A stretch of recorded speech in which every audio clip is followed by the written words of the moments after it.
the Ukrainians are saying that there is not a full-scale withdrawal. It may be just a rotation of troops. Other troops have gone in. We've seen that the Skala 425 assault regiment have gone all the way and reclaimed some territory taken by the Russians in the center of Pokrovsk. We saw them clear the city administration building and raise the Ukrainian flag over it again. And so I think what we're seeing is because of the tactics of Russia's kind of infiltration in small groups, tactics, moving forward and advancing, but only in small numbers, that does make it quite easy for Ukrainian troops to then go in and clear them out. Hello, welcome to Frontline for Times Radio with me, Kate Chabot, and we're joined this time from Kyiv by the Times' Ukraine correspondent, Maxim Tucker. Maxim is now giving us regular updates from his reporting on the front lines of Ukraine, where he's been many times since 2022. Maxim, good to see you again. How are you doing? Good to see you, Kate. Well, thanks. Now, Ukraine is bracing itself for what is likely to be the hardest winter so far since 2022. And there is a political scandal brewing over accusations of failure to adequately prepare Ukraine's energy grid and protect it for the winter. I know you've been doing some digging on this story, which I'm going to ask you about in a moment. But all the talk where you are in Kyiv at the moment is what's going on and the battle for Pokrovsk. What can you tell me? Well, it looks like Russian troops have overrun Ukrainian positions all throughout the city, and then Ukraine has had to launch counterattacks to try and get and clear Russian soldiers from positions. Speaking to soldiers who've been withdrawing from the city lately, they told about it being really, really difficult scenarios where you didn't know where Ukrainian positions were, where Russian positions were, having to walk out on foot for kilometers. And this area of the kind of in which they can withdraw is gradually decreasing. It's now just a couple of kilometers wide. And anyway, as you walk out of the city, you're harried by drones. Obviously, Ukraine has sent in special forces. We've seen that dramatic footage of Ukrainian special forces going by helicopter. And that seems to be an attempt to widen that area to try and secure an open land area where Ukrainian troops can pull out and get logistics in. But it seems like it might have passed the point of no return now, where it's not easy for Ukrainian troops to withdraw when they're kind of in amongst the Russians and there are so many drones in the air. Because at the moment, the reporting is that the commanders are stopping short of a full-scale withdrawal. Is that right? Well, so we know that some troops have been withdrawn. So we've been speaking to them, but the Ukrainians are saying that there is not a full-scale withdrawal. It may be just a rotation of troops. Other troops have gone in. We've seen that the Skala 425 assault regiment have gone all the way and reclaimed some territory taken by the Russians in the center of Pokrovsk. We saw them clear the city administration building and raise the Ukrainian flag over it again. And so I think what we're seeing is because of the tactics of Russia's kind of infiltration in small groups, tactics, moving forward and advancing, but only in small numbers, that does make it quite easy for Ukrainian troops to then go in and clear them out. But the problem is Ukrainian troops can only do that so many times, and the Russians keep sending more and more and more troops in to infiltrate these areas. So are we talking about a situation then whereby Ukrainian troops are inevitably getting trapped in Pokrovsk?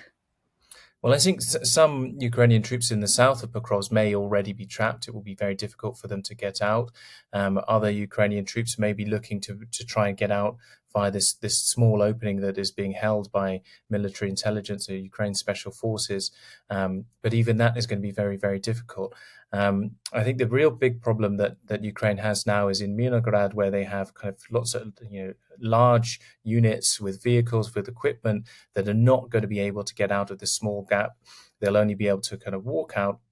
And whether Ukraine decides that it will try and break them out from the north instead of pushing them through, getting them withdrawing through Pokrovsk, which is incredibly dangerous right now.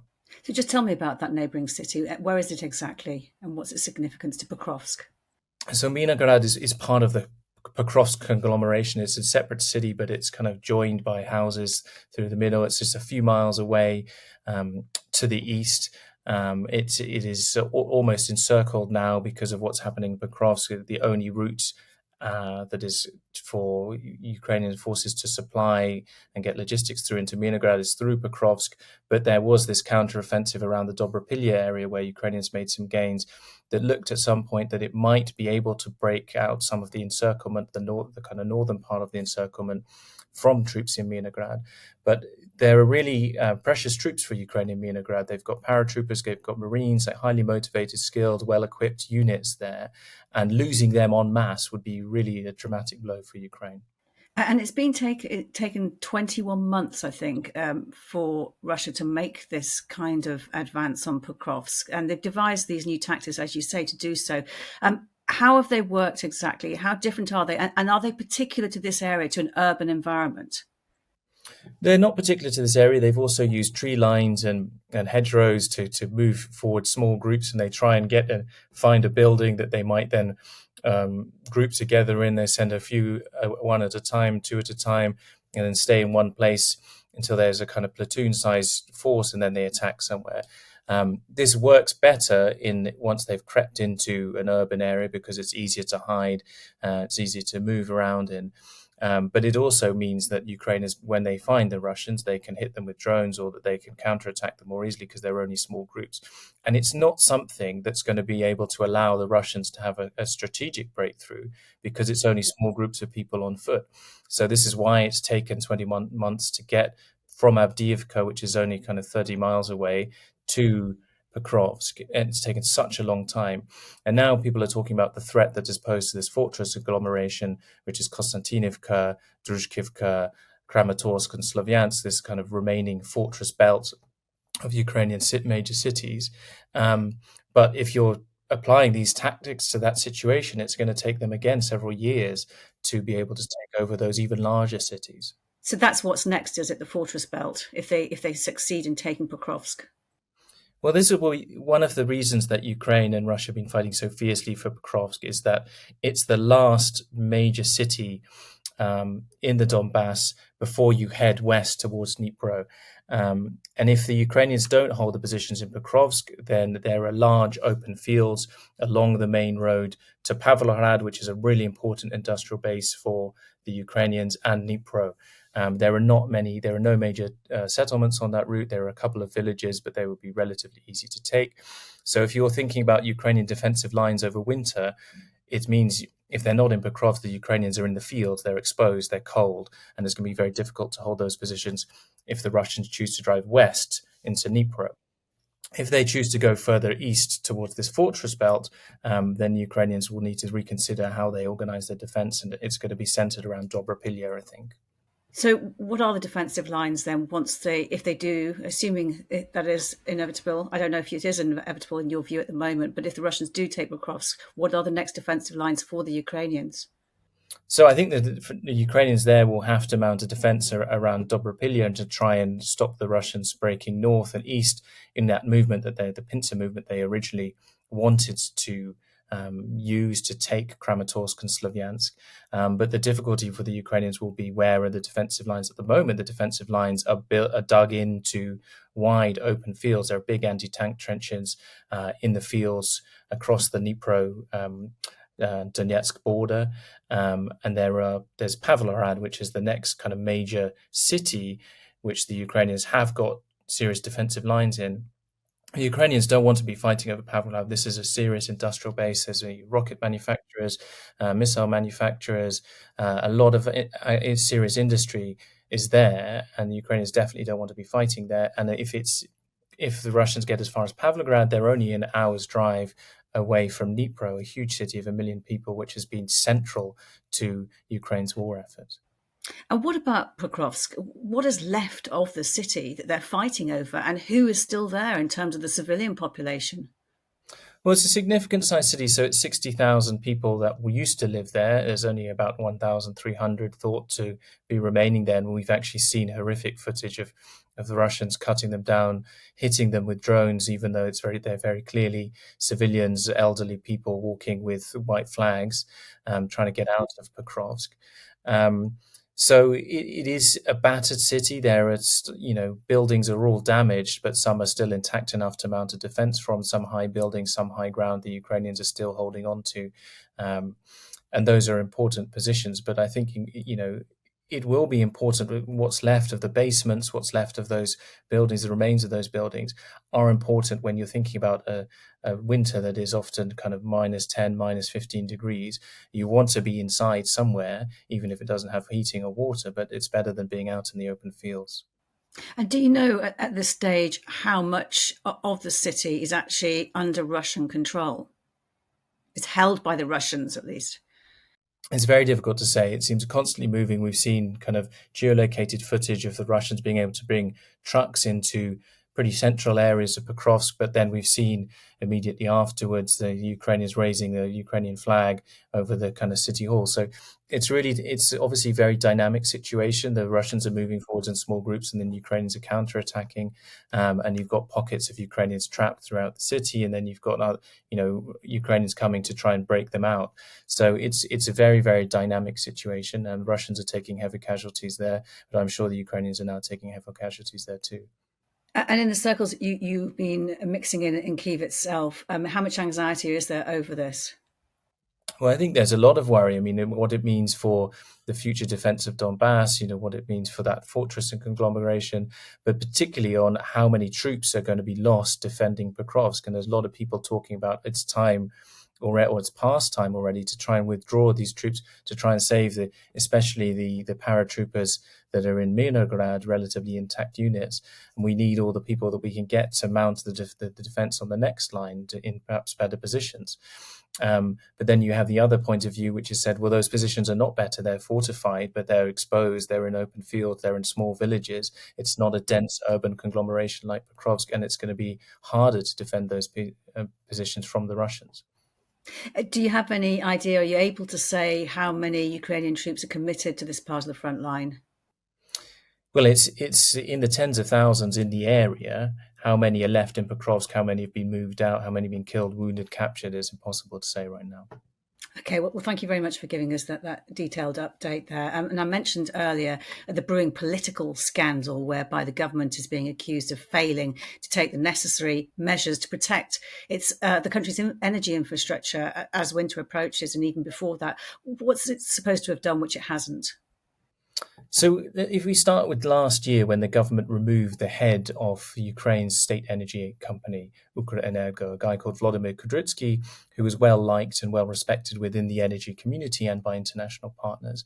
Now, recently, the government has arrested Kudrytsky on charges that all anti-corruption activists in the country say are bogus and trumped up, and there doesn't seem to be actually any evidence presented that he has enriched himself. It seems like a very technical offence that they've gone after him for. And it comes after he has been speaking out about failures in the energy sector. And he said, in 2023, when he was still on working for Ukrenergo, there were plans to build fortifications for substations across the country, and that those plans, although enacted by the company that he was working for, were not enacted by other parts of the energy bodies of Ukraine. So Energoatom, for example, the nuclear power plant, or Centroenergo, which is another Ukrainian body. They didn't build these fortifications for the substations, which Russia is now hitting, and it's causing rolling blackouts throughout Ukraine. So we're already into an era where we're having hourly shutdowns, new failures, planned blackouts, and uncontrolled blackouts in Ukraine. Now, the Ukrainians have got much better at adapting to that because there's more batteries, there's more individual generators, but it's something that shouldn't have had to happen, and it's particularly affecting the most vulnerable in society who don't have access to generators or who don't have access to big batteries and things like that, who haven't planned for it. The second thing that Ukraine could have done but didn't is build new power generation. There was a big plan to have distributed gas turbines, smaller, harder to hit for the Russians, spread out amongst cities, hidden. And these plans were underway when he was at the head of Ukrenergo, but they were stopped in April and they have not been continued. And it's a mystery as to why that has happened. And this man you're talking about, the former CEO of Ukraine State Energy Conglomerate, has he been charged with anything? Yeah, so he's been charged with signing a contract that led to financial losses for a non-state owned bank. It's a very curious case because the contract is one of hundreds that he would sign in the course of his regular work. It was a case from 2018, so it's a very old case. And it's about a contractor who was supposed to build some fences around an energy facility. The contractor didn't build those fences. and the money that was paid to the contractor was then returned to the state energy company by the bank who had provided a guarantee for the contractor. So all of this is kind of normal behavior. Um, he is accused of signing the contract, and that's it, and causing some losses to the bank. But their state energy company has not lost any money. So it's a very, very bizarre case to bring against someone. And all the while, it's the Ukrainian civilians are not going to be bothered about necessarily the infighting of the politics or whatever is behind all this. They get cold. The electricity is not coming on. I mean, is there an explanation as to why these defences were not carried out of the energy infrastructure? So I was speaking about this with the energy minister, the new energy minister, just this week, and the explanations were puzzling. One of the arguments was that we couldn't protect all of the substations. There are too many, so we just protected the bigger ones and not the smaller ones. And we're only starting to protect the smaller ones now because the Russians started hitting them. But that is not a very good explanation. It's predictable that the Russians would start hitting the unprotected ones. One of the explanations, of course, Ukraine is suffering financially. It doesn't have the economics to do this. But it hadn't actually asked any of its international partners for support with these projects. And I think there would have been international partners that would be willing. Well, that's another mystery. I mean, some of the anti-corruption activists suspect that this is because there are powerful vested interests in this sector, that state budget that is allocated to building fortifications is not as closely looked at as international funds, and it's easier to ensure that you pay a contractor and get the contractor to give you kickbacks. I mean, those allegations haven't been proven, but that's what the Ukrainian anti-corruption activists are suspecting. I mean, a big part of Ukraine's accession to the EU in the future is actually getting a handle on corruption within the country. This doesn't sound, I mean, I don't know exactly what is behind all of this, and it's ongoing, but it doesn't bode well. It doesn't bode well, and it's particularly bad that the government has decided to go after Vladimir Kudryavtsy. It sends a really bad signal to international partners who'd worked with him for a long time. They haven't even been able to bring a serious charge. And it's bad news because it's, again, back into the era of kind of what looks like very much like a political persecution. There's not a kind of substantive charge here. But it's from 2018, but they've taken action now when he's speaking out against the government. And that's something that international partners are not going to be happy with. And amidst this, the government has proposed a winter support package, including money, free off-peak rail travel to help citizens throughout the winter. That has been criticised as a populist gimmick. How fragile at the moment is public support of the government and of its president? Well, I think public support shifts quite dramatically at the moment because there have been these scandals and corruption before, and people came out to protest against Zelensky. But then there is, if Zelensky is attacked by Trump, then you get this kind of rallying effect of people in Ukraine thinking we need to support our president. And there's a general acceptance that this is still the only game in town. There's not going to be a possibility for elections. We need to kind of stay united to the extent that we can.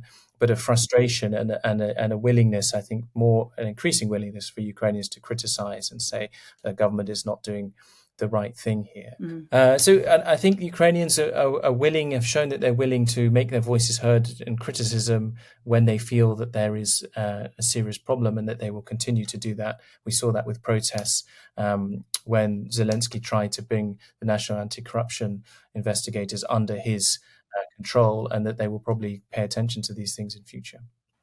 And we can read all about this at your investigation and your reporting of the energy infrastructure, and presumably your interview as well with the new energy minister in a forthcoming article in the Times. Is that right? That's right. It should be out on Monday. You've been to Odessa as well. Can you give me? That's also going to be a dispatch that you'll be publishing soon. Can you just give us a broad outline of what that's about? Yeah, so I was in Odessa recently, and I was fascinated. Every morning in Ukraine, there is a 9 o'clock minute silence for the fallen. And in Western Ukraine, when you go somewhere like Lviv, that is observed really very carefully. You can hear a pin drop at 9 o'clock because everyone is standing to attention, cars stop. The only thing you can hear is the bugler who is playing from the city tower. Now, I was in Odessa recently at 9 o'clock, and a lot of people stopped their cars. Some people got out of their cars to pay attention to the fallen. You saw the police stopping. And other drivers were very frustrated with this. There was traffic, they were honking their horns, they were frustrating, they were yelling at people. And the taxi driver who was taking me said, well, they've all stopped for what? Why are they doing this every day? So it's a different attitude. And so I wanted to explore that because Odessa has this long history of being a Russian-speaking city that has increasingly been pro-Ukrainian, became very pro-Ukrainian immediately after the invasion, but increasingly getting frustrated with the war, increasingly frustrated with Kiev, and particularly now that Zelensky has removed the mayor of Odessa, Trukhanov. Not so much, I think, Odessans are upset about that because Trukhanov was clearly a very corrupt guy who had presided over unfair elections in Odessa to keep himself in power for years. But because Zelensky has then handed power in Odessa over to a military administration rather than a civilian administration that's elected by the people of Odessa. And I wanted to get into what is this causing this rift between Kiev and Odessa, and how dangerous that is. Russia has tried for the last 20 years to preserve Odessa as a kind of a Russian imperial idea. It was the fourth largest city in the Russian Empire at one point, and it has spent a lot of resources on local media to try and control what Odessans think and their identity as pro-Russian. That hasn't worked entirely, but when you've had prominent Ukrainian activists. Pro-Ukrainian activists trying to fight against imperial monuments or take down communist monuments, they've actually been killed. And so we were talking to some of the family, and we were in a courthouse where a hitman who'd been hired by the FSB confessed to killing one of these leading pro-Ukrainian activists in Odessa. That sounds really interesting. So that'll be coming out soon. We'll look out for that, Maxim. Anything else you're going to try and get to do while you're still there? So yeah, we've also been looking at the battles on the Black Sea and the next generation of Ukrainian naval drones, so almost like mini aircraft carriers that go out into the Black Sea, very long range, and then fly aerial drones to attack oil rigs and Russian targets in Crimea. And we'll be talking about a very successful operation that happened. Look forward to talking to you next time, Maxine, about all of this. Thank you very much for joining us today. Thanks for having me. You've been watching Frontline for Times Radio with me, Kate Chabot. If you'd like to be the first to get exclusive content, you can sign up for membership with the link below. You can also listen to Times Radio for the latest news or read it on thetimes.com. My thanks to our producer today, Louis Sykes, and to you for watching. Bye for now.